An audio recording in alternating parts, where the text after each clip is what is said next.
Welcome to Dark Days Radio, and we're back with another exciting, interesting episode. This time we have a interview with the host of What Am I Rolling Now? A podcast about RPGs, in particular one-shot RPGs, and of course RPGs in general.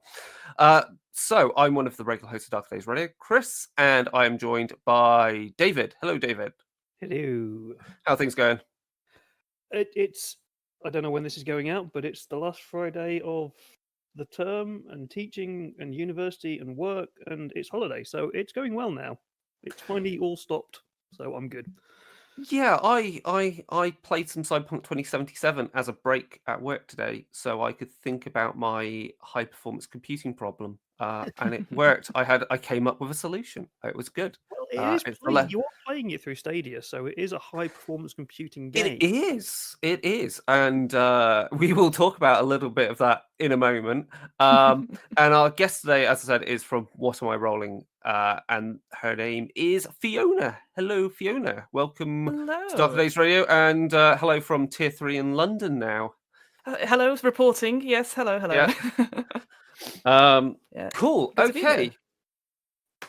So yes, the whole point about this is to obviously, as an interview, is to talk about your podcast, and also you have another podcast called the DM's Book Club. Yes, I run 2 podcasts. Yeah, I know. Cool. It's one of those things in lockdown you go, already got one. Maybe I should get another one. Yeah. And yeah, so we'll be talking about the podcast, your kind of take on gaming and gaming culture and horror RPGs, because that's what we're interested in. But before we get into that, we'll have a very, very brief gaming news update.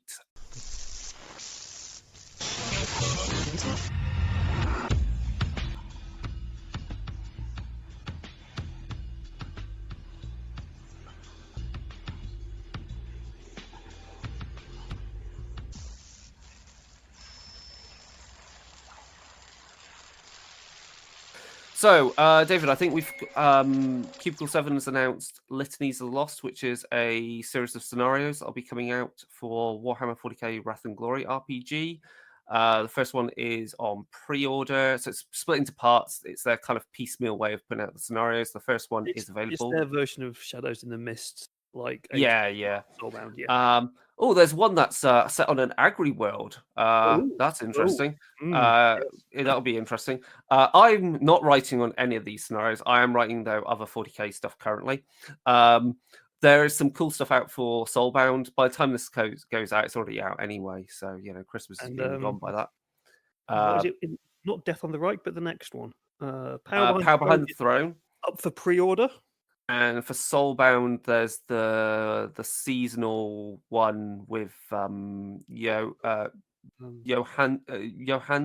Bugmanson or whatever his name is, with the magic beer. The new version of Bugsman's beer is come out as he's a model who's just been released through GW, and C7 have just released a scenario with him for Christmas, and he's basically Santa Claus with beer. Cool. I don't think there's anything new out from. I don't think there's actually anything new out from Onyx Path. Is there? Yes, there is. What came out on Thursday? I don't know what came out on Thursday. I forgot. Oh yeah, the Vampire 5th Edition companion. It's so this companion adds the Ravnos, the Zemiche, and it also adds the Salubri as playable vampire types. It adds some new discussion in there about the clans. It adds some new backgrounds, merits, and obviously new disciplines. Oh, look at some of the rules. You fixed some of the rules. One of them was actually something we did on the very first actual play of Vampire 5th Edition in the world, is what we did, was how we used the compulsions. We used them for messy crits and for fails.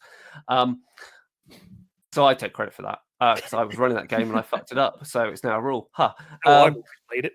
But the point is, it's a really cool thing. Obviously, no surprise, flesh crafting is a Protean amalgam. It's Protean plus Dominate, which makes sense. And the same with Chemistry. It's Obfuscate plus Presence. And the Salubri have some other bits which I think are all specs based. But overall, I think it's a really good addition. It's free. It's free. So it's brilliant. Free and it's good. And it updates the Ravnos, so the Ravnos aren't such a gratuitous racist stereotype, which was a problem of Vampire the Masquerade's obviously 90s incarnation, when it was okay to talk about the Roma using the G word. That is gone now. The Ravnos are far more diverse and interesting compared to that. So huzzah for modernization of games. If you're an edgelord, listen to this. Guess what? Fuck off. I don't care. Right. With that news out of the way. Wow. Yeah, that's what we are on the show. Welcome to Darker Days Radio, Fiona. We're opinionated. No, I love it. I love it. I should say that more often on my podcast. Are you listening? Right. Fuck off. There. I'll do it. Obviously, the other thing out that's buggy as hell on certain platforms is Cyberpunk 2077. I am playing it on Stadia. It's gorgeous on there and it's stable. I think I was reading up on this. The problem is not the graphics card on the older machines. It's actually the CPUs, because there's that much, because the CPUs are what control a lot of are dedicated to the AI and the physics engine, whereas the GPUs are doing all the rendering. And that is what's holding back the previous generation consoles on running this game. Obviously, with Stadia, I have no idea what Google is running in the background on the server for this, because it's all cloud-based. But it's good. I'm enjoying photo mode. Is there any lag between, because it's being streamed through the cloud? I'm guessing you're going to have a decent internet connection. I've not yet got this. It's going to be something I'm going to buy within the next couple of days. You are going to definitely want 10 megabits per second upload speed or faster. And my internet connection is that. Mine is it's fun. I mean, actually, I'm going to say this because, like, Fiona, I don't know how much you know about the Cyberpunk RPG, the original. I know of it. I've yet to look into it in great detail. So please treat me as a new person to this. so obviously Cyberpunk, the game is based out of an RPG that was created in like the late 80s by Mike Pondsmith, based upon dystopian literature of cyberpunk stuff. You know, Blade Runner. You know, the work of William Gibson and obviously similar writers at that time. And it's highly dystopian. And as Mike Pondsmith is, you know, so often famously quoted for saying, cyberpunk is a warning, not an aspiration. So one of the things, and often I like reading The Guardian. It's no surprise. Darker Days Radio is quite a lefty podcast, but also we're kind of lefty in the sense of we also understand where media comes from and freedom of expression. And the thing that hit me with it is, like, I think people, I'm actually, what I've played through so far, and I don't want to do spoilers, I've actually been pleasantly surprised about how Cyberpunk 2077 presents a dystopian future where everything is commoditized. Your sexuality is commoditized, whether you're male or female. Like, it's all just up for grabs and exploited. And while there are elements where you go, well, that's very Blade Runner with the kind of, you know, the joy girl in the newest one, you know, the whole virtual girl thing walking around being very voyeuristic. There's other bits which hammer home, this is not good. This is all very bad. And it's really tragic. The bit I played through really got to me. I was like, fuck. You know, they were like, it's almost like they've prepped you going, oh, look at this world. A little bit of, that's a bit of voyeurism there. Okay. Oh, there's so much, like, everything's here up for grabs. And then they smack you around the head with it and go, but it's bad. This is the underbelly of it. And you're like, fuck, that's what I like about it. It's like, you have to show the negative. You have to show the negative in order to see the positive. So you have to see the one side of it for them then to flip the table on you, which I don't think open world games like this have done very well. You know, when you compare to, like, the classic is Grand Theft Auto Vice City, it emulates a certain genre of film from a certain time period, but it never really goes with but what you're doing is is wrong or there are repercussions.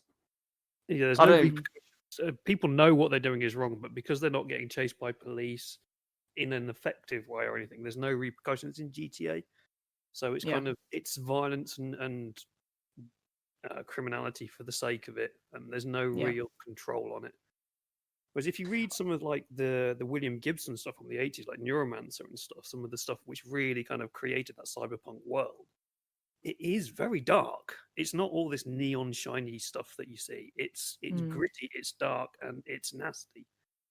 So my question then to Fiona is, how do you feel about dystopian settings presented in art, and whether it's like, is it the fine line between when a game, for example, because we are talking about a computer game, is when it presents quite gritty, very real, very real. I was trying to find the word. Very real problems in our world currently. And magnifies it more and makes it even more in your face. Is the issue? Where do you walk the line where art is presenting it, but it's not condoning it, but it has to present it for the world to be this dystopian setting? I don't know. It's one of these things. That's a really, really interesting question. I think for me, because I love stuff like Blade Runner and that sort of the look of it is obviously very sort of retro and stuff like that. And so seeing Cyberpunk, I will say I have not played it. Unfortunately, I do not have an amazingly fast computer, and I am still on previous gen consoles and stuff.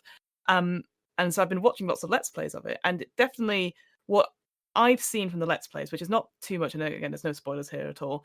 In terms of the customization you have of it, obviously you can look in a certain way, right down to like the really nitty gritty details of it.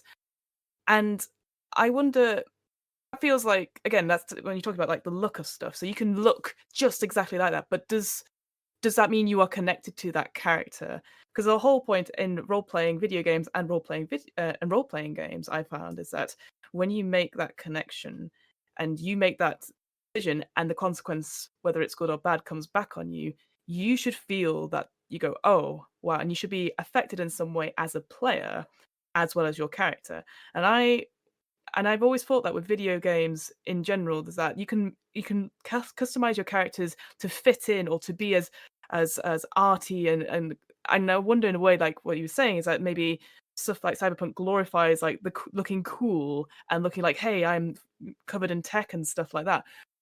At the end of the day, when you make a decision where you go left or right, and then that story branch of the other option that you've not picked gets closed off and you can't rectify it at all, and do you feel something like that as a player? Because I definitely, certainly with stuff like The Walking Dead, for example, I've only ever played the first 2 episodes of that as a Telltale game.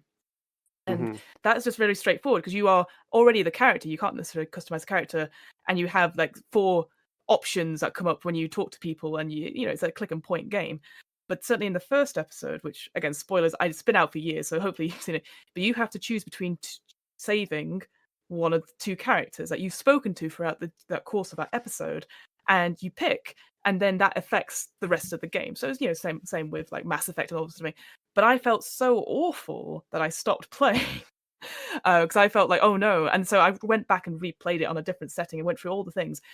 And then realized that obviously, it's a narrative thing. But what was cool about Telltale games, and certainly in those ones, there's like obviously the Walking Dead, but there's also, it's not called The Wolf Among Us. It's like it's based on the Fable comic books, where it's basically like fairy tales and stuff put into a gritty dystopian-esque type future.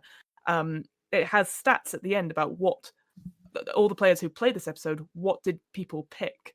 And I find that's really fascinating as a breakdown, because I don't know how you folks play video games like that. I'm really bad at being a bad person. I pick the good options, and only if I make a choice right at the beginning of my playthrough going, actually, I'm going to be the arsehole character and pick all the bad ones. But I don't play games necessarily to be that character myself. But because I know I take consequences quite seriously, I guess. And I feel like people who just play these games, so like you were saying before, like GTA, I've heard of that challenge on Reddit where it's like you can pay for a prostitute or a sex worker to come into your car, do the stuff, get out, you can run them over and then pick up the money. And I was like, that's disgusting. But of course, there's no penalty for doing that. It's just something you can do as an option. So I guess, sorry, bit of a ramble, but going back to your original point, there is something about making the game looking beautiful and exploring those issues. But I think the level of customization doesn't necessarily, you can make it look like you make it, I want my character to look exactly like this, but unless you feel the choices as a player, I don't know. It's one of those things where it sounds like from what you were saying about like Cyberpunk, like you were feeling affected by it, and I think that's a really good thing actually, that you are taking note of this, and that when you finish it, you go, wow, that game was absolutely excellent as a result, and like because you had a unique experience with it, I guess. Yeah, I think because what I'm getting at is like the plot line that you play through, witness something that goes on, has deals with exploitation Mm, and abuse. And on the one hand, in the game, and you can go to parts of the game, you can have your character hook up with what they call joy bots, which is just basically humans modified for and work for pleasure. And as a character, male or female, you can hook up with male or female, or obviously because actually in the game you can be you can make your character be to a degree a mix of aspects so that you can mhm, be somewhat trans. It's never going to be perfect because it's a spectrum and you're on a computer and they give you only a few options, so it can't be. mhm, You're never going to get that plethora of that full spectrum. So you can do all of that, but then the point is that you can engage with what looks like the sex work business and go, oh yeah, my character's going off and having fun, and yeah, they're walking through this part of town which is like a red light district. But then you have a plot line that goes to it exposes you to the negative side of the underbelly of that, and worse, because we're dealing with a cyberpunk world where you know you've got elements of like from Strange Days where you've got like snuff films and so forth. Just like, mm, oh no, we're going there now. Like we're dealing with that kind of like exploitation as well. mhm, So I think it's really good like that. And also one of the things that I find quite good so far, again, it's not spoilers, but as you're engaging with certain missions, you can actually say, I don't want to take part in that. Like when someone goes, oh, I'm gonna go do this, you're like, I don't think that's right. I'm gonna leave you to it. Or you can mm, even suggest, I don't think you should do that. So you can actually go for the non-murderous route, or you could go on full revenge sprees, depending upon how how you as a player, or maybe how you as a player, how you may think your character should respond, mm, feels like they want to deal with this issue. So do you murder someone in revenge, or do you think, well, I think we've done what we need to do. Let's mhm, leave it there. And that's been quite interesting, I think, to actually mm. some because you don't get that in GTA. It's like, oh, here's a mission, do the mission. You never get a point along Yes, that mission to go, I think we've done enough. Yeah, yeah, We because don't need to brutalize them anymore. agreed. what I'm intrigued to see is if and when it ever comes out is Bloodlines 2. Yeah. As to how they're going Mm, to deal with a lot of these issues, because if you listen to Dark Age Radio, you obviously know what vampire is and kind of what the topics and themes of it are. And obviously, mhm, we're trying to be, and obviously where vampire comes from and where it is now, we're obviously the leftist side of their things and the good side. So I'd be intrigued to see how Bloodlines 2 is going to deal with that character creation and making you feel mm, that human side to the character rather than just, oh, I'm a vampire, I can go around and rip people's throats out. And exactly. then Mm, obviously we've got Werewolf coming out next year, I think. I can't remember. yeah. I'm intrigued to see how they're going to deal with some of the things that come up in Werewolf about the rage and ripping people's heads off again. But by comparison, an interesting one was Heart of the Forest for Werewolf, which is a more like a choose your own adventure, interactive novel type game that was from the guys in Poland. I can't remember the name of the company, but I did review, and that was quite different because obviously you're playing a werewolf character. It's not button mashing, killing spree GTA type experience. It's just a click, pick options and see what happens. Anyway, that was a really heavy intro to this show. Fascinating. Let's talk about podcasts.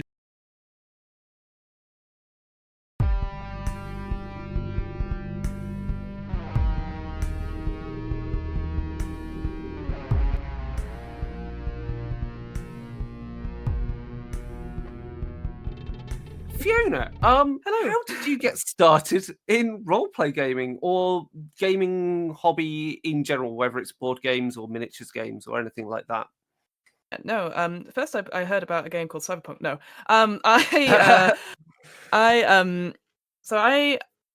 oh god, it's like, where do I begin? So I've always been, I think pretty much anyone who does role playing games at some point has always been that sort of person who's like, I really like drama. I really wanted to do, like, again, young child dream of like, oh, I'd love to do something on the stage and stuff like that. And that was quickly cut from stuff not my parents, but the school was very much like, no, and you're not going to do drama, GCSE or anything like that. And I sort of shied away from that sort of thing, going to uni and that sort of thing. So I kind of missed out a lot on any opportunities to try role-playing games until I moved to London. And weirdly, and this is where this is where it's like, oh, you get a very good sense of who I am, I guess. I'm one of those people who doesn't do things by half.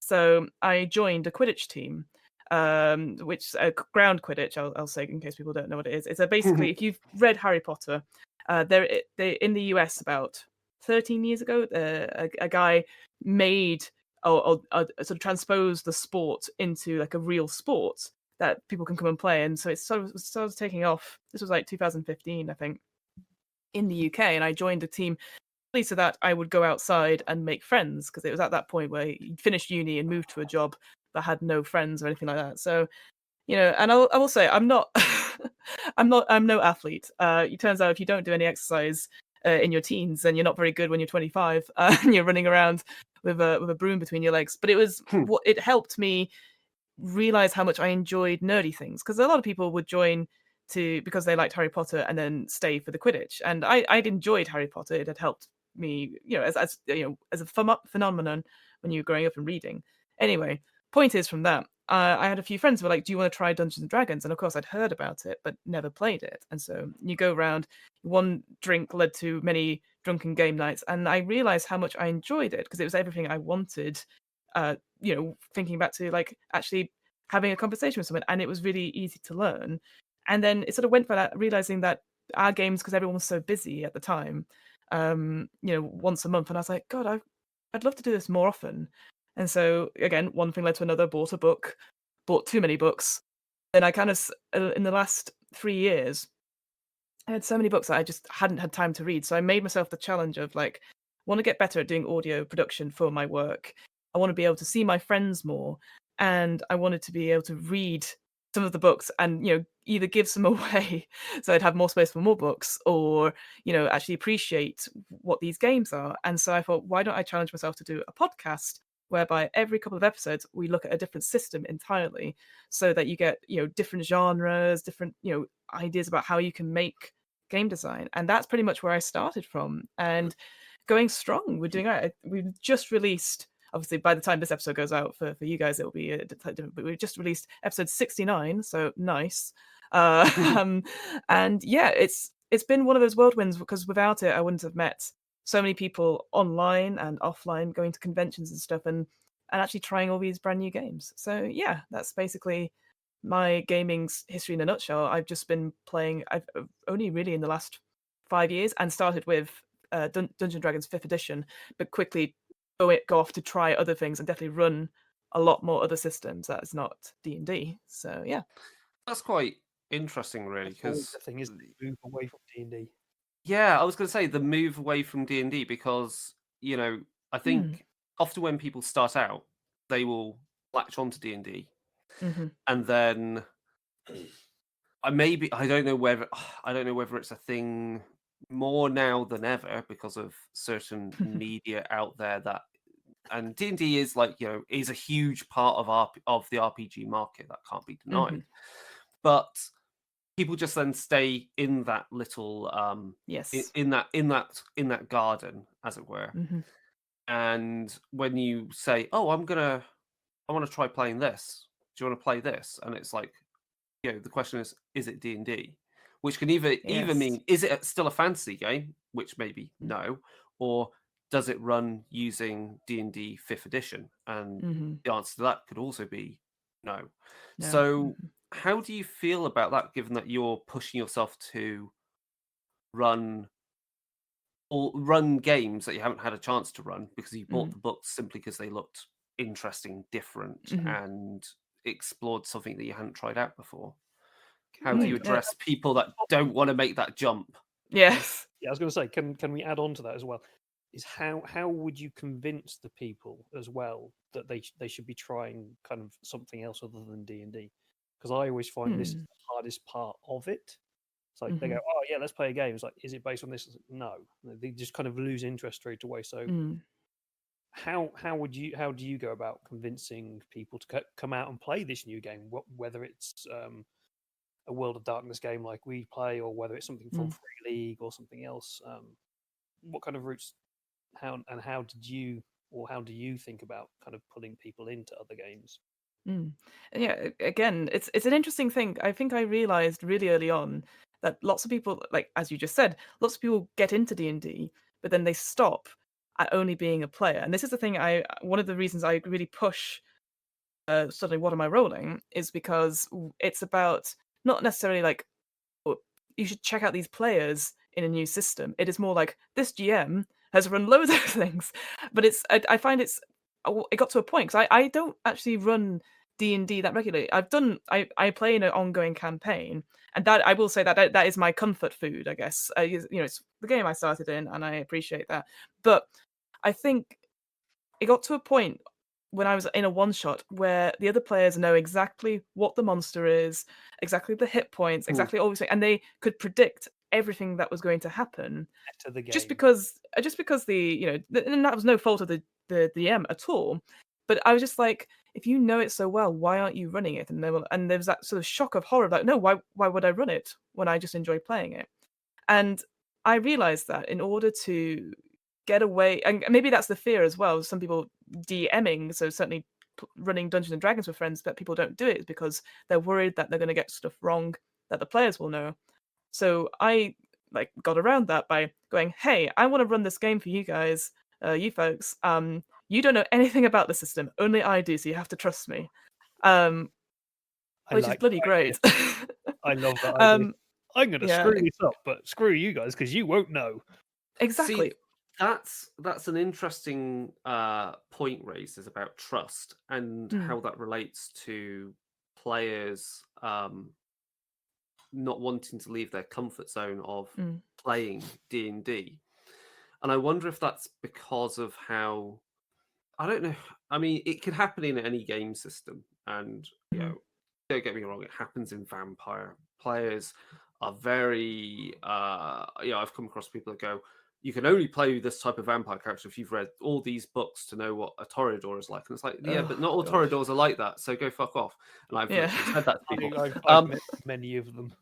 But the point I'm making is that there's a comfort zone, right? And Mhm, that comfort zone may be because I don't know, I'm theorizing. Does D&D as presented, I'm not saying as in how it's always run, because obviously mhm, people can run it in different ways, but as presented, and so leading to a typical way that people seem to slide into, mm, is rewarding that kind of in-depth knowledge of the entire system and the monsters, so that you can grind your way up the levels confidently with your character, who will never have any danger of dying, because you already know what the odds are of mhm, facing that basilisk, or that gelatinous cube, or mhm, beholder.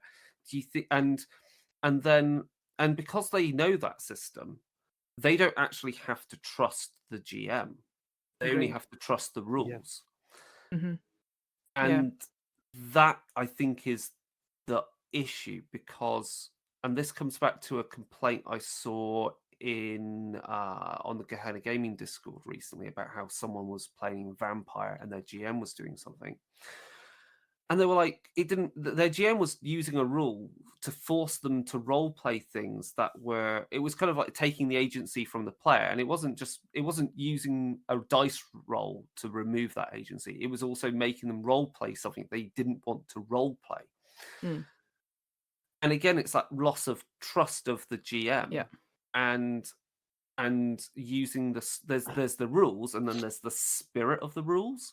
Mm-hmm. And I think all of that together makes me, I think, understand why players don't want to leave. Well, certain players maybe, or players that are fostered in a certain way, don't want to leave D&D because Mm-hmm.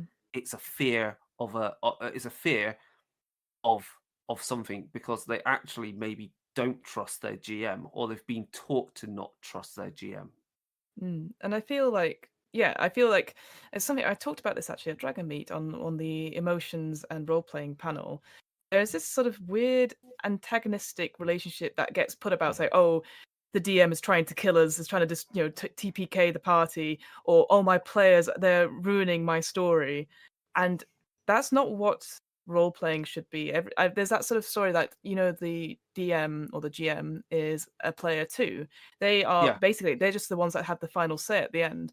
So when I treat, going back to your question, Sir David, how do I treat it? So most of the time, I will get games that do have quick start rules that are under 20 pages. Certainly now, when we're all online, people don't have time to read massive PDFs, and I don't want to take up their time with too many screens. So a lot of, if you go through the list on what am I rolling, there's a lot of one-page one-shots from Grant Howitt, which I'm unashamedly not ashamed to use. But I feel like, the thing I always say at the top of the show or the top of the thing is, like, if we get the rules wrong, then that's fine, because ultimately it is the fun of everyone at the table. And I'm sure both of you've run games yourself. I do find running games stressful, but it's more of a stress that, oh no, I've not done this right.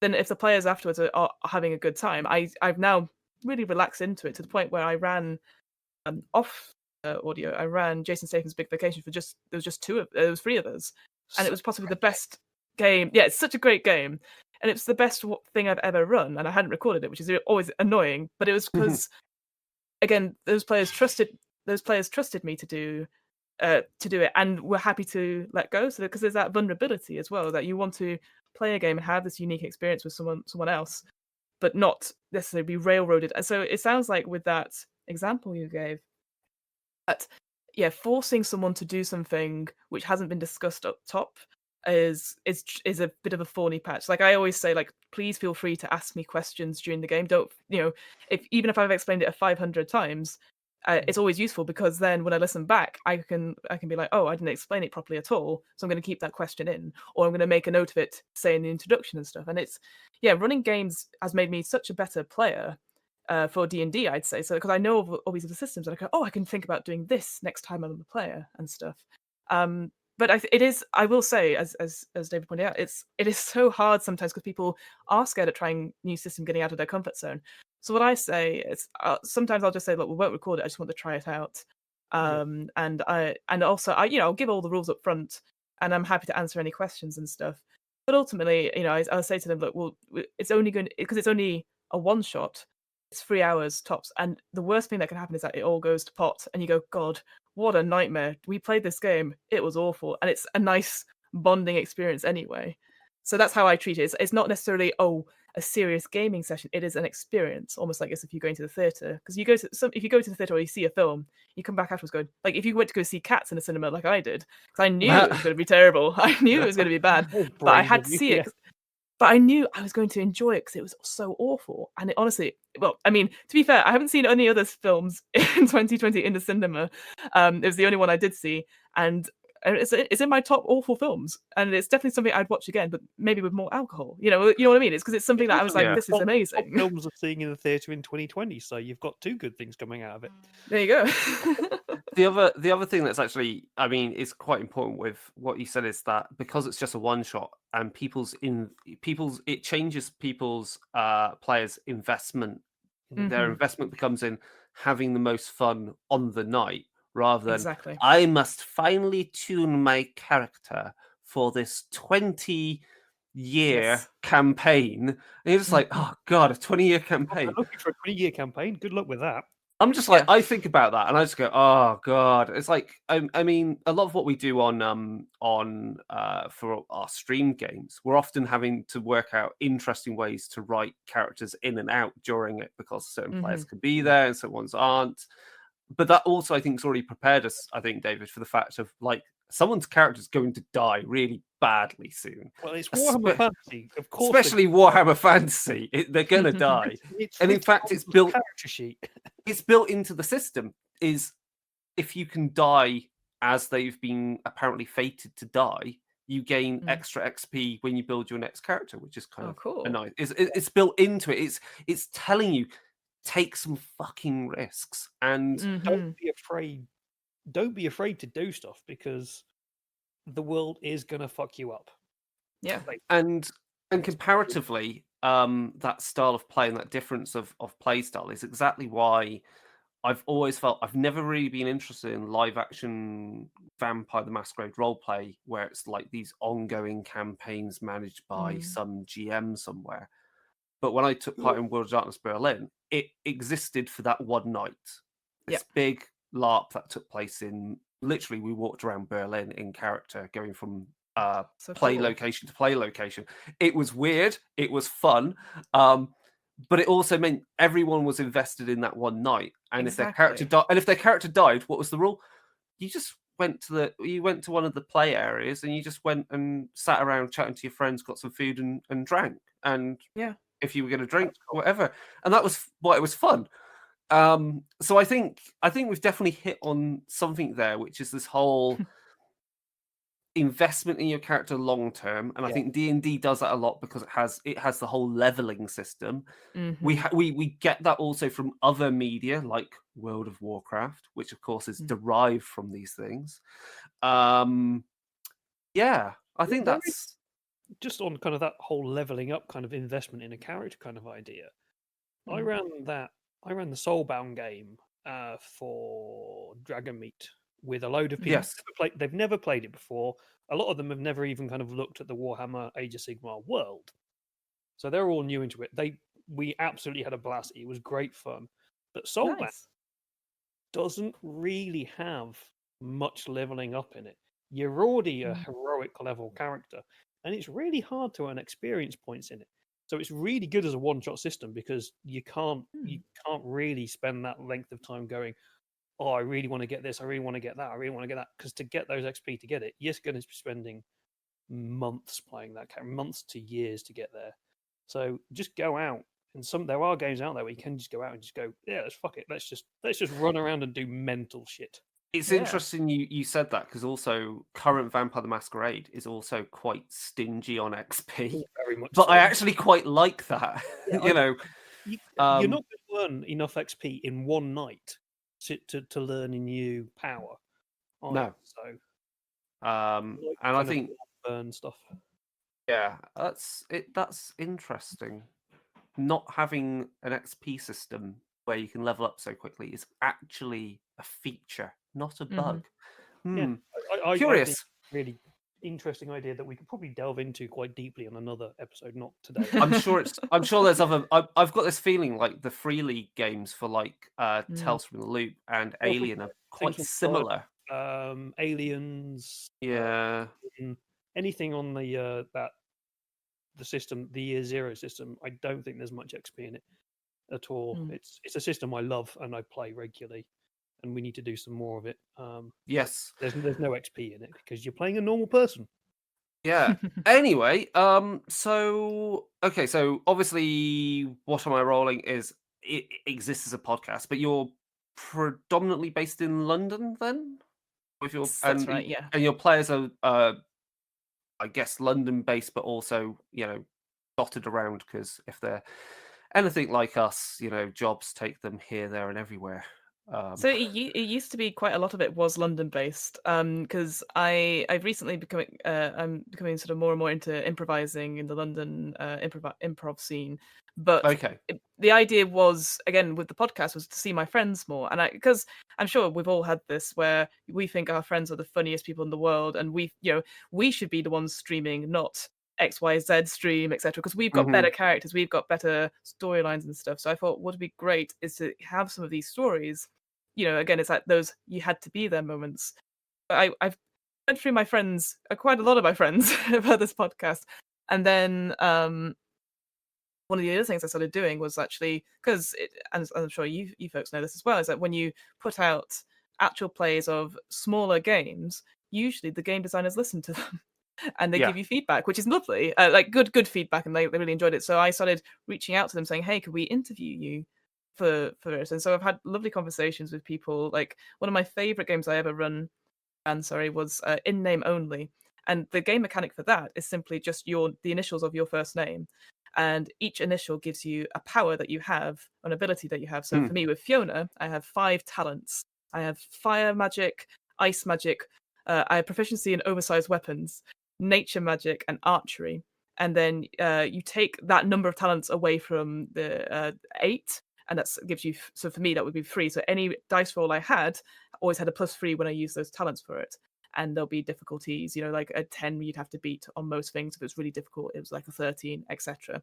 But the cool thing about it was that all the minor characters in the one shots that it said is that they don't have names. They are just the mayor's daughter, the king's cook, etc. Until the characters named them, and that's the thing, you give them that power, then they become more fully fledged out. And what was really good about that game is that I had 4 of my female friends over, and it had been a really, really hard day at work. Just things going to rubbish. I didn't get a job I'd applied for and all that sort of thing.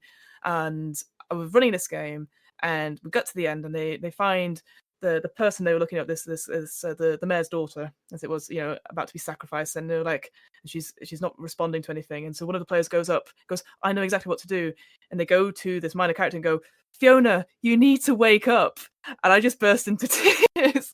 Because obviously I was like, oh my god, they'd actually included me in that game. And it's like what I was saying before, is that suddenly all these people made this connection and wanted me to be a part of it. And so the character came to life. And talking to the designers about this cool mechanic was really inspiring, and we referenced the game quite a bit as a result. So going from sort of seeing your friends in real life to do these podcasts, then to going online, has been really interesting, because I've never really played in online games before. Like I said, all my gaming has come from that one sort of drunken D&D game, and it's always been in person until the lockdown happened in the UK. So doing that and then going to recording, whilst I appreciate, and I think a lot of people will have this as well, if you're going from in-person playing to online play, there can be quite jarring. People talking over each other, bad internet connection, taking forever to maybe get together in one place on Zoom or Discord or something like that. My God, it is so much easier to record, and it's so much easier to get people that you wouldn't normally get together. So as you folks were saying, you getting people from all around the world. The last one shot I've released is a game called Slug Blaster, which is essentially, if you think of like Back to the Future, but for teenagers, like the hoverboarding into different dimensions and stuff, based on the Forged in the Dark engine. Yeah. I got to do that with some people that I'd been on a podcast with for a Call of Cthulhu game, and they do a lot of Powered by the Apocalypse stuff. And so that was really nice to sort of return the favor, and then for them all to enjoy it and being able to connect with people like that. But I've yet to do any like con games or anything like that myself. But to be fair, I never did con games in real life either, because again, I don't know whether that's because I am an anxious person by nature, so that sort of thing would overwhelm me perhaps in an in-person setting. But I don't know how it would work. Say for example, I'm not sure how like Dragon Meat went, for example, because I didn't play in any online games for that. But it's such a nice option to do so. I think like if people are comfortable with doing it, you can access so much and try so much more. You don't necessarily have to wait in person to play. You can just search there and look for it. So yeah, again, answer to your question, yes, I now have an international friends that I'm going through that list, and it's getting much smaller, but I'm making new friends all the time. Yeah, I mean, for me, online plays become a necessity because, like, at one point, myself and James lived in the same place. We lived in Leamington for a while, and then some other friends have lived in the same place. You know, it happens with. I think it's just the nature of a certain generation of us. You know, the idea of a permanent job in a single place and your friends live there and never move away for years and years and years does not really happen anymore, No, or it's at not even least working science. especially if you do science and start doing or the games industry or anything like that, you are moving around. I think the only people other than the only reason that people our age might stay in the one same city and have the same group of friends constantly is if they work in banking, in which case you're in London, right? So Or retail. or retail, yeah. But that's the thing. It's like Yeah. you do move around a lot more, and I think that's again why these online tools are great. Me and you, we for Darker Days Radio, me and Chris are the closest people who live to each other in the group, and Yeah. we're about 80 miles. Well, no, not we're about 50 miles apart. I don't know how far it is to Sheffield from here. So We across the mountains.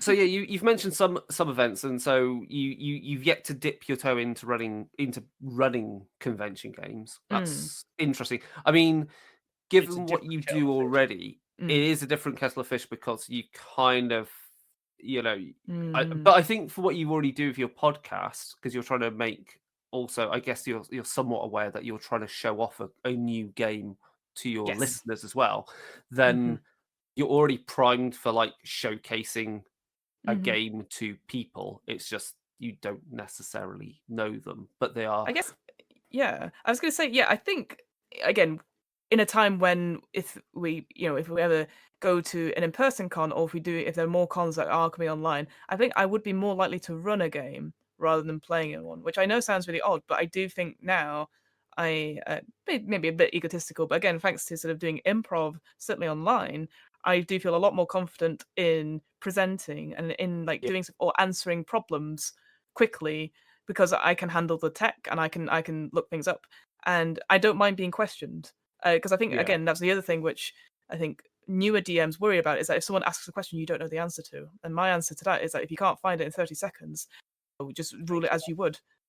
So much easier than going through a whole ton of books or PDFs and search function doesn't work, etc. Especially when D&D is literally a stack of books. Like it could be a stack of books, depending upon how a player has created their character.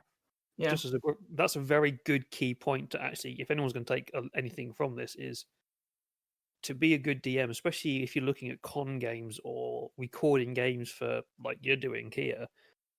If you can't just instantly vibe and flow the game, and you're constantly spending all the time looking at rules, then is it really the right place to be at that time? Yeah, absolutely. Enjoy the game for enjoying the game's sake, not because you've got to know, especially with something like D&D, 50 books worth of rules. It's about streamlining the experience over being right, which I do feel some people get really worried about because obviously if and again, I will say this, it is such a small amount of players that go, oh, I think you'll find it's this, and I put on the nasally voice because I want to indicate, it's such a small bit of players. Like we still have it in our D&D games where we go, we're going to rule it like this, we can't find it, and then obviously it's whatever this person said, and you're like, you know what? Okay, well now we know going forward because most of the stuff that you're going to get wrong, I feel, is going to be ones that you've just not looked at all. It's not going to be the ones that you religiously research. It's going to be that really weird scenario where all these things are happening at the same time. Like I'd been getting held actions wrong for years. But nobody had pointed it out just because I didn't know what when the trigger would go and stuff like that for it. And you know what? It didn't do me any harm. Fix the problem after the game. Don't let it ruin the flow of the game. Yeah, play absolutely. the game, play the story. Role playing is about you're playing a role. You're creating a story. You're not trying to be perfect. You're trying to have fun. You're trying. And the other thing I'd quickly say as well is that if you are worried, anxious about running a game and getting stuff wrong, say that at the beginning to your players, because the players do not want you to fail. They want you to run the game for them. Which may seem a bit selfish. So I've met some players who want me to fail, but I think that's because they're really good friends of mine and they hate me. Well, but that's a little bit different. That's the relationship. Different. Yeah, I see. There is a little fine relationship I have line. with my friends. Yeah, Yeah, exactly. The other thing actually is another thing about this, and this relates to how I run games as well. Is you know, as a GM, just because a game has all available options does not mean you should allow all available options. If you want to constrain it, you don't have to have the kitchen sink in there. You can just go, we're going to just play with the microwave, okay? You're all just bits in the microwave. You're just a microwave. We might allow someone to be the toaster, but not having the entire kitchen because I don't know what to do with it. To use an analogy there, or metaphor. Very good analogy. But yeah, that's cool. And speaking of actual events, I mean, related to this, then, obviously we've done stream games for what? Oh god, we've done Dragon Meet. I think we did a stream game for UK Games Expo. We definitely have done stuff for Onyx Path Con. That's an online convention. We did something for. I'm trying to think of what it was. Save Against Fear, which is the Badana group that's based in the US. So they use role playing as a way of rehabilitation and dealing with for trauma rehabilitation for people. Oh, amazing! And for teaching and for children and families. So they use role play games for that. They're really cool. And then also our friends at Gehenna Gaming, of course, are running Virtual HorrorCon in the first quarter of 2021, which was great last year. So my point is there are definitely conventions have gone virtual, and there are certainly some which have when you're online feel very active compared to others, and I think that's because people don't quite yet know how to exist in this virtual space, and it is new. Yeah, I thought Dragon Meet this year, because you had the Discord with it, and there was multiple things going on across multiple different platforms. I thought Dragon Meet this year, just the actual day of Dragon Meet, because there was I think they called it ModCon, where it was from the Friday to the end of the Sunday, but Dragon Meet was the Saturday.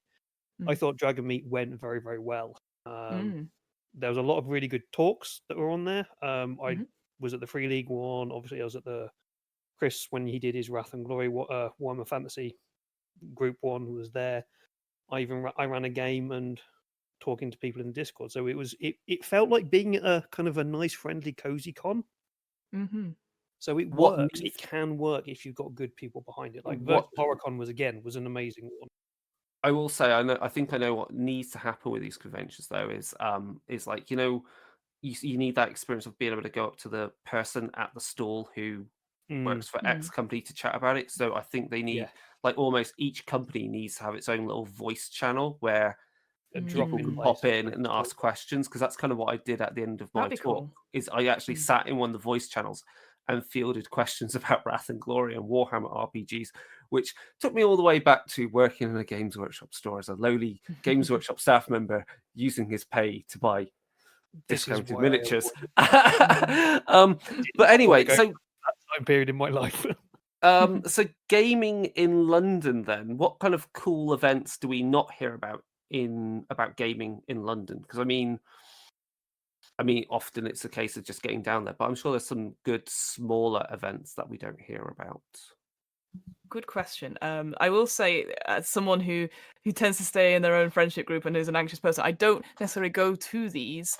One thing I did started doing a little bit before the pandemic, there's a place called Bad Moon Cafe, who it's just outside Borough Station, which I appreciate might mean nothing to people outside London, but it's south of the river, and it's a beautiful little cafe which was for they had the huge big tables and stuff for Warhammer, and you could then book a table and there'll be drinks and pizzas and stuff, and you can do role-playing games and stuff, and it was a really good, amazing space.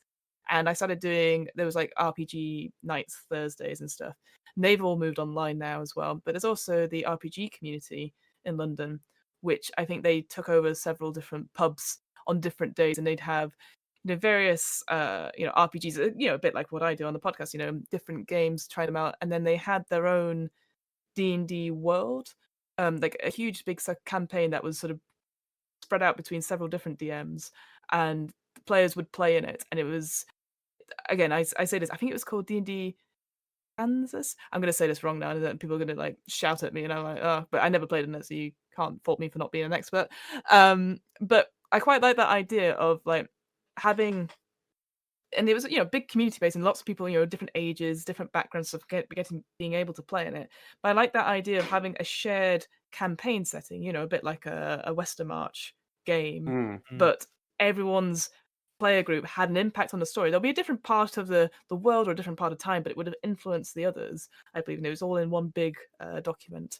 But other than that, I guess for me, I mostly in my sort of teen years, and then working in London, sorry, I did a lot of like LFCC, so London Film and Comic Con, because I was more into sort of sci-fi and tracks and stuff. So I do miss what you were saying before about conventions, like going and seeing all what I would call the tat stalls, and then spending far too much money on dice I didn't need, and then coming home and realizing I've got way too many things already. I never have enough dice. Well, that's true, but at the same time, there is a point, I guess. But it's just, again, something we did with friends. You go around, see the art, see panels, meet, stars of, I don't want to say B-list stars, obviously, but people where you're like, I don't know who they're from. Have you, quick Google. Oh, that's really cool. Can we go talk to them? All that sort of thing. So I miss that in that sense. But I think for me, going forward, like again, sort of going back to what you were saying about conventions, I'm looking forward to the day where we have hybrid conventions. We have things that are in person, but also everything is recorded and put online for those people who can't make it. Having stuff like Dragon Meet was really cool, and to be fair, UK's Games Expo did the same sort of thing, where you had different Twitch channels showing all this content, and you could dip in and out of it, and it was there for however long it was on Twitch, because I know it's a bit different than on YouTube. But it's just so nice to be able to do that, and I think that's only going to get stronger and stronger now that they realize there is a big need for it. Like if you think about like PAX, for example, quite a lot of their stuff is streamed and online, and because obviously they have like the Acquisitions Incorporated games and stuff. So I'm hoping that in future more UK based conventions have that hybrid thing and allow people like ourselves, when we ran stuff for like a podcast zone, you know whether or not people listen is a different thing, but being able to have that chance to network even if you can't make an in-person convention is so important. Like I think I mentioned it right at the top in one of the discords this year. I was like, I went to a one-day podcast convention in Birmingham, and whilst the convention itself was fine, I didn't get much out of it in terms of networking, because that was the main aim for me. So I said, all these panels and stuff are good, but if they're recorded and put online, there'd be so much value in that, and you could sell like half-price tickets for whatever. And people are like, no, we like the social aspect of it. But I think nowadays, like as you said, like if you are willing to use the Discord and have that sort of cozy con thing, it's not the same, I will say that, but you still have that element. So if you can't make it, you don't necessarily feel like you're missing out, I guess. I think, yeah, and that's the main thing. It's kind of like that fear of missing out, because obviously, Gen Con is a massive convention where releases are done, and it's like considered a main point in the year for gaming. But then it's a shame that obviously UK Games Expo has grown and is huge, and I freaking love it, because I think it's a good venue. I generally find I'm kind of glad it's not in London, because it makes it a lot more accessible. It makes it accessible to everybody. And then like Essen Spiel I love, because it's just huge. It has a lot more variety in gaming. It's been a while since I've been to that one. And that's why when World of Darkness Berlin happened, that seemed quite incredible, because it was obviously, it's like, wow, we've got this huge event and it's European based, and we don't it just felt like such a landmark event. And I really wish, if you're listening to me, her Paradox, I'd like another one in Europe somewhere, and I then can easily make it into a great holiday and streaming event. But the fear of missing out, I think, Prague conference, please. Yeah. But I think the fear of missing out is often, I feel now I have less of, because we have we have streaming from events. So I think events need to latch onto that. Cool. Okay. So more about your gaming. Back to me, Like, yeah. what are your favorite game genres that you've enjoyed the most running for your one shots? And maybe also, what are your favorite kind of like play styles as well? So by that I mean, like, you know, are we talking for some genres or some sort of games you go like, I'm happy having lots of dice rolls, and other ones it's like, well, a bit less, or some completely bloody freeform? Interesting. So for me, in terms of running stuff, I will say like again, I love horror to an extent. Like one of the first non D&D games I ran was Dread. I saw it Oh, on brilliant! Yeah, Will Wheaton's tabletop, and I just thought, well, everyone's got a Dread. Everyone's got a Jenga, or as I've got it, a building blocks tower yeah, TM.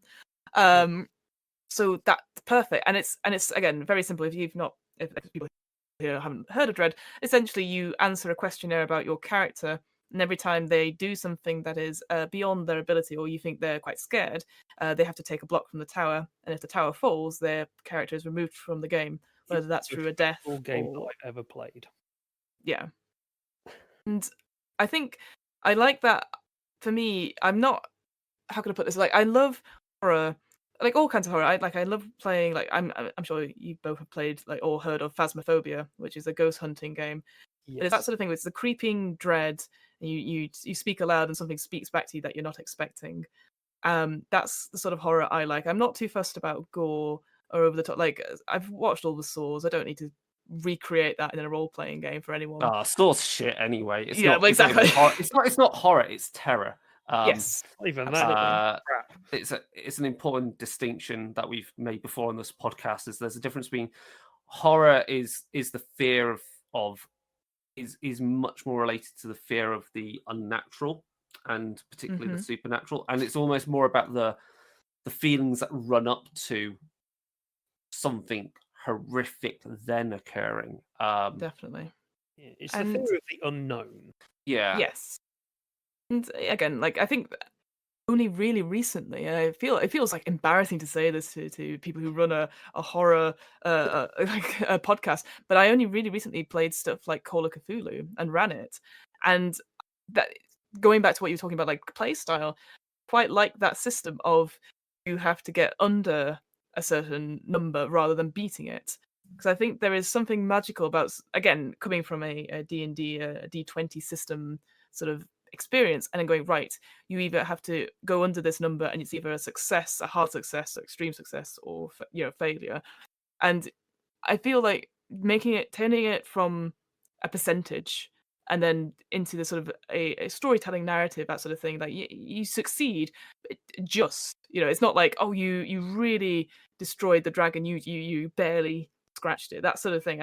I love that, and for me, the less dice rolls I have to do, the better. Because let's face it, as a GM, it is a lot of admin at times. If you're doing initiatives and you're thinking of all these things, you think of layer actions, it's a lot, and I think sometimes you can get overwhelmed with it. And it, like I said, I always feel like the GM is a player as well, so that they should also get to enjoy the game. It is not about herding cats through HR, you see. Yeah. So yeah, I think for me, again, just looking at the books, like I've got like knights, black agents, solo ops that I want to play, and Yeah. that sort of the sort of spy genre actually doesn't really excite me that much. But as soon as you put it in a sort of a grim, dark, it's got vampires in it, I'm instantly like, ooh, Yeah. now that makes it interesting. So I definitely love playing more horror or running more horror.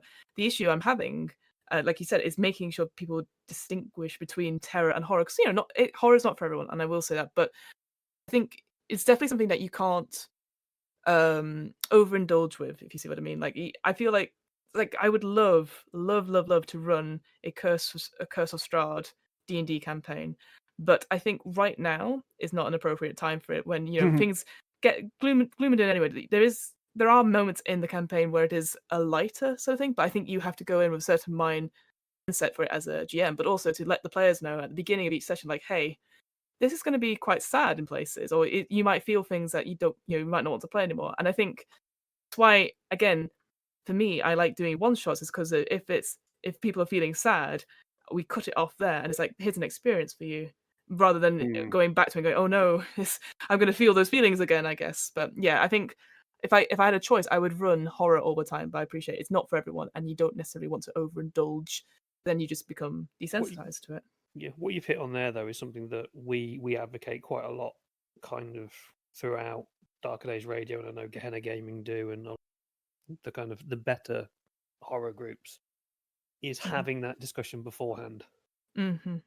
If you love horror gaming, you know that there's going to be, whether it's horror, whether it's terror, whether it's psychological, gothic, gore, there's going to be parts in that are going to affect people differently, and it's having that conversation beforehand, going, this is what we're going to be dealing with today. Are you okay with it? And if you're not, let me know so I can change it. I do something called boundaries and foundries, which again, most people here probably listen to, like, they have lines and veils. So obviously a line is something that we do not cross. So a topic or a situation where you're like, okay, we just don't fast forward, we get past that. A veil is something that can be in the background, but it's not like the focus of the one shot. So it can be present, but it's not a thing.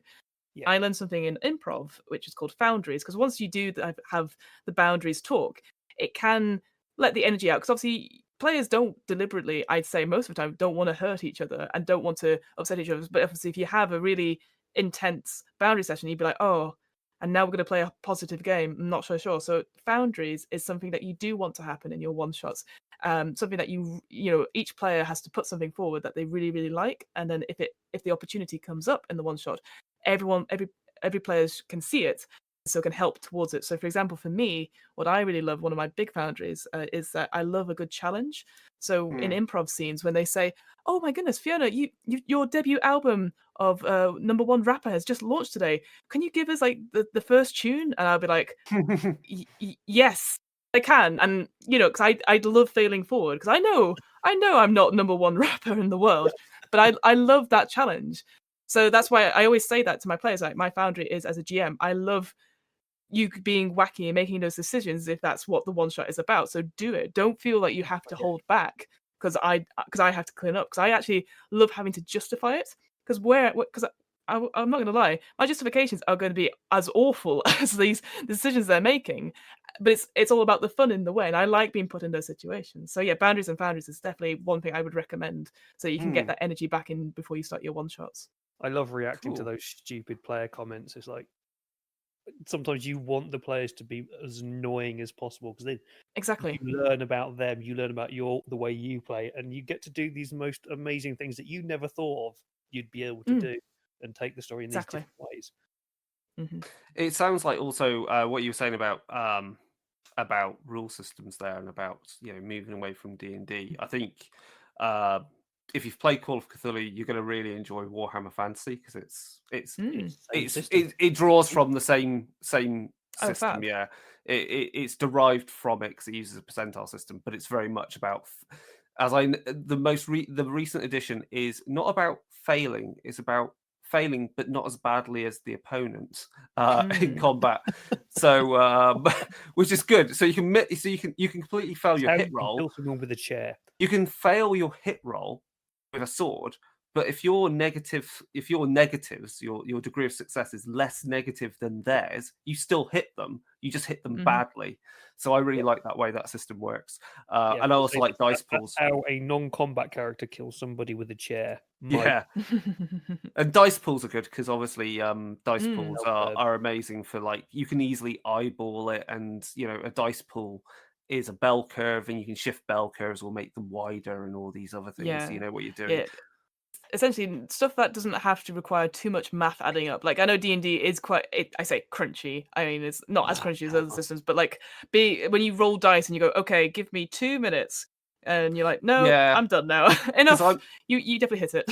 I'm not a massive fan of different dice types, because then you can get some players where they go, right, it's the classic thing of like, which is better, 1d8 or 2d4 on the damage roll, and you're like, because you have to think about roll a 1.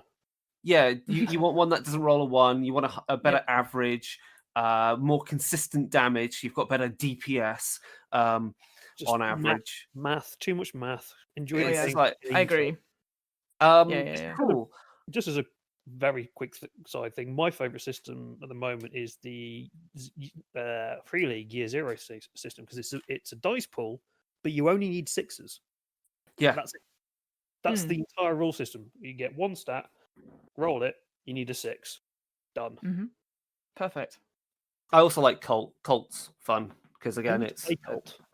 I need to run more of it. It's a very hard game to write original scenarios for, because I've said this before. Writing scenarios for Cult for me is a challenge because I'm trying to write something that doesn't just descend into Hellraiser. I don't want it to go. I don't want to Clive Barker it all the time. It's like that's too easy. It's too easy. Right. Okay. I think we covered the question of gaming advice because I think the Foundress thing was really interesting, and I really like that idea of also ensuring that players get something in particular they want to showcase or explore or be entertained, challenged by. Sorry, I was going to say, and it doesn't have to be something huge or big. It could be something really small. So, for example, in the Slug Blaster one, people were like, and because it's basically, if you think of like skateboarding or parkour, it's that sort of element as a sport sort of game. Yeah. And a lot of people were like, like, oh, wipeouts, or there's got to be a rival crew, etc. And someone just said, I just want to have fanny packs or bum bags. And I was like, done. Easy. And we had a big conversation about what fanny pack means to obviously some British people. I was the only British person on that podcast, so it's quite funny. Yeah, being able to like introduce something as small as that, just to give that energy. So that's why I say like it doesn't have to be big or witty or clever. It can literally be something as silly as a bum bag. We just spent not the latest session of Warhammer Fantasy, but the last one. We spent the entire session shopping. Yeah, now has masks. He wanted to buy masks because this is Chris. Yeah, because my character has got reasons he needs a mask. He has really good reasons for it. I'm sure. I love him personally, but he definitely needed it. He's Italian. he's faux Renaissance Italian in a fantasy setting. He needs a mask. Right. Okay. So briefly then, so the DM Book Club is your other podcast.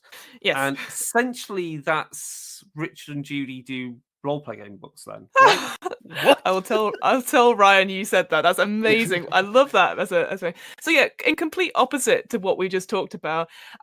One thing I've discovered, and again, this was during lockdown, I did want to start another podcast, but I wasn't sure what I wanted to do, and I didn't want it to be as intensive as editing like I do for What Am I Rolling, because obviously you're editing different tracks and stuff. I just wanted something very, very simple. And like I said, I have a lot of books, and obviously D&D has a lot of source books and a lot of modules and stuff, and my DM Ryan, he also has the same problem. He reads most of his and I don't, so I was like, why don't we every couple of weeks, why don't we just sit down, pick a topic and talk about it? And that's essentially what it is. It's like we pick stuff and we talk about it, and why, again, it doesn't have to be D&D related. It can be like, well, what's really cool about this and where can we put it in our campaigns? And it's nice being able to like bounce ideas off each other essentially. But yeah, it is definitely a book club.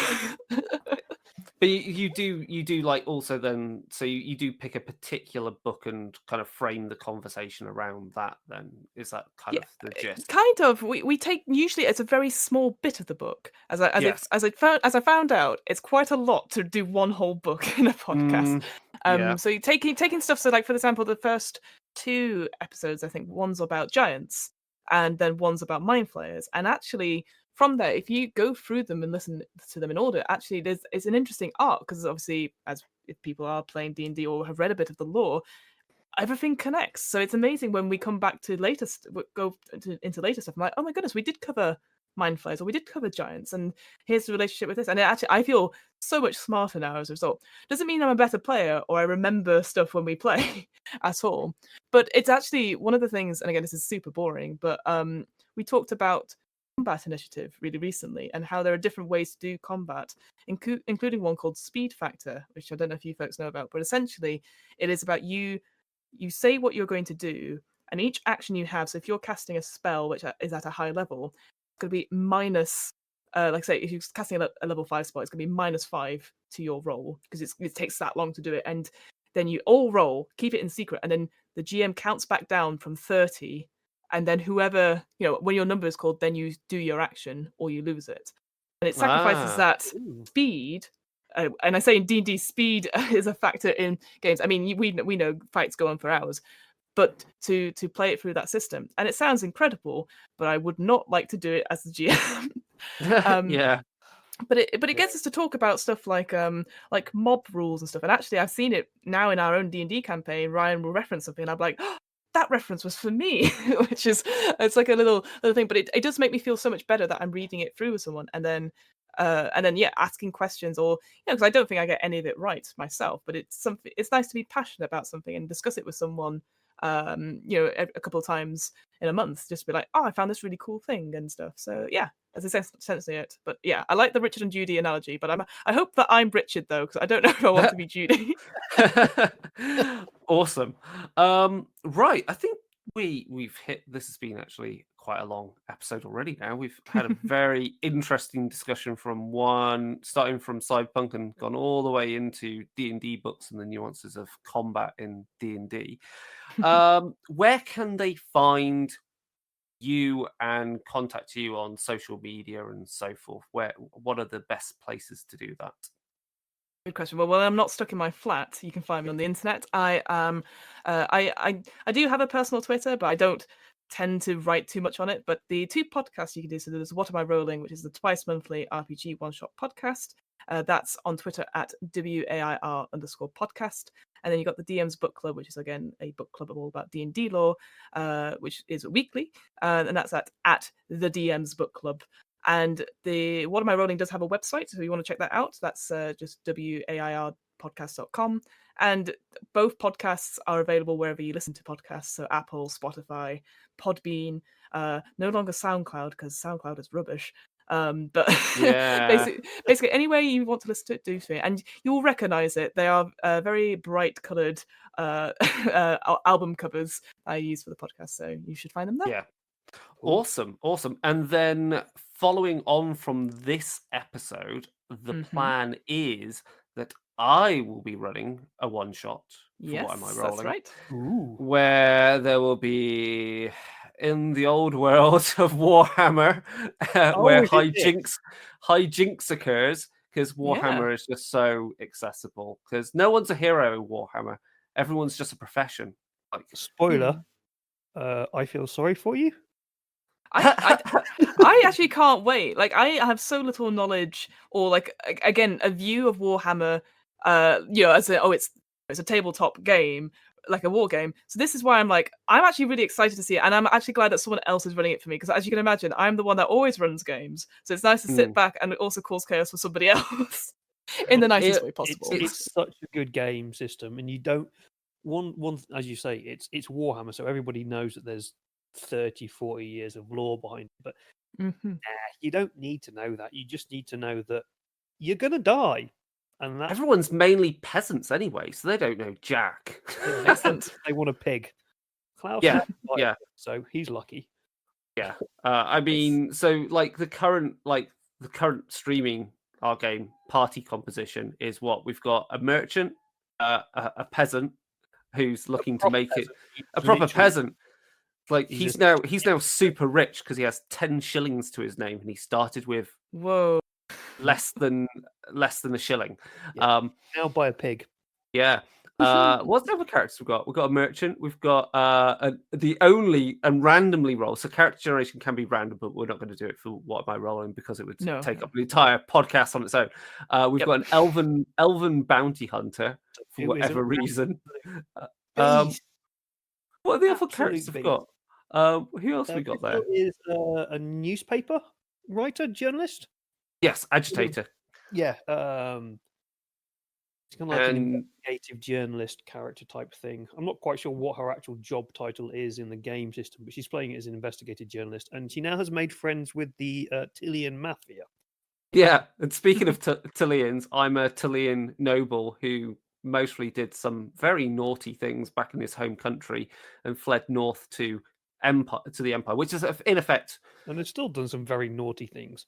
Is in effect like is Renaissance Germany, and is a duelist. So he fights for people if they want trial by combat, if they can pay for him, amongst other things. Kills Bretonians when he decides to. He cheated in a game of cards, he insulted my honor, and I was better with a rapier than him. So, but anyway, that's kind of what you're expecting. I can't wait. It's very British humor. That's the thing with Warhammer. It is rooted in British satire, which is why we write for it as well, because it's hilarious. And in fact, so go and watch on YouTube when it comes up. It's on Gehenna Gaming Twitch. We have had some hilarious hijinks in it so far. It's one of my favorite games at the moment. Yeah. So I'm writing something hopefully original for it, or if I don't get it written something original, I will run one of the existing scenarios, because they're all pretty damned good anyway. Okay, with that, anyway, thank you again, Fiona, for chatting. I think we covered a lot of cool topics. I think we will obviously have to get you back on the show again, because we like to have some diverse voices on the show, because that is who we are. It's like we want diversity, but it's always like we need to find someone that you want diversity, and you want someone that can deliver that diversity and who hasn't been heard like a lot of the other people who are often out there in social media with gaming. So it's always good to get more people that we haven't heard from. Obviously, if you are interested in everything we've spoken about today, you can find out everything about Darker Days Radio on our Facebook. You can go over to our Discord. You can go over to Instagram. That's at Darker Days Radio, or Twitter at Darker Days Radio. If you go to the Instagram, I'm sure you'll see toy soldiers and other stuff that we post up there. I need to paint some stuff over Christmas. So while you're listening to this, I might finish painting some more Necromunda terrain. Hurrah! Obviously, you can find our gaming videos on YouTube. And if you want to email us about what we've discussed or anything else, or ideas, or if you want to collaborate, we are darkdaysradio@gmail.com. But that is everything for now. And all it leaves me to say is have a fun Saturnalia, and we'll hopefully be back in the new year with something, because I don't know when we're streaming Warhammer next, and I don't know what other stuff we're recording. Oh, we're doing horror days. We're doing some more. Yes, we're going to do some more Christmas themed, spooky Secret Frequency segments. So I need to research one like tonight and come up with that. A pile of books that next to me, which are talking about ghost stories, and I'm just looking at it going, I need to read those for this. Yeah. But that's it for now. So again, thank you again, Fiona, for taking the time to chat to us. Thank you, David, for co-hosting. No worries. And thank you, everyone, for listening. So goodbye for now.